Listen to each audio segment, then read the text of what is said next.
உங்கள நெறைய படங்கள்ல பார்த்துட்டு இருக்கோம். அண்ட் ஆல்சோ சீரியல்லயும் வந்து நீங்க நடிச்சிட்டு இருக்கீங்க. அண்ட் இதுலயே 2லயுமே உங்களுக்கு கிடைச்சதுல ஒரு பெஸ்ட் காம்ப்ளிமெண்ட்னா யாரு குடுத்தா? அந்த காம்ப்ளிமெண்ட் என்ன?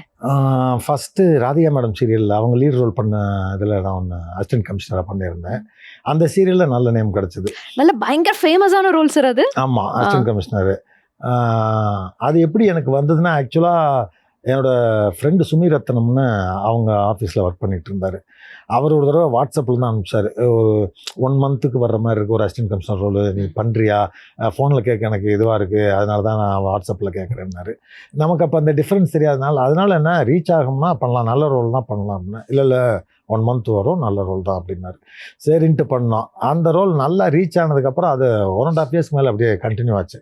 அசிஸ்டன்ட் கமிஷனர் அன்புச்செல்வன் அந்த டைட்டில் நேமு. 1 1/2 இயர்ஸ் போச்சு. நல்ல அந்த முக்கியமா அந்த ஹீரோ, ஹீரோயின்ஸ் அவங்களலாம் அரெஸ்ட் பண்ற மாரி போடும்போது ஆடியன்ஸ்க்கு எப்பவுமே நிஜமாவே பிராக்டிகலாவும் சரி, நீங்க எல்லாத்துலயும் பார்த்தீங்கன்னா, நல்லது செஞ்சது எல்லாரும் மறந்துருவோம். கெட்டவன தான் ஞாபகம் வச்சுக்குவோம். அதனால இந்த கெட்ட ரோல், நெகட்டிவ் ரோல் வந்து ஆடியன்ஸ்க்கு நல்லா ரீச் ஆகுது. அது எனக்கு நேச்சுரலா நடிப்பா தான் வருது. நிஜத்துலலாம் அப்படி கிடையாது. அதனால நல்ல ரீச் அது.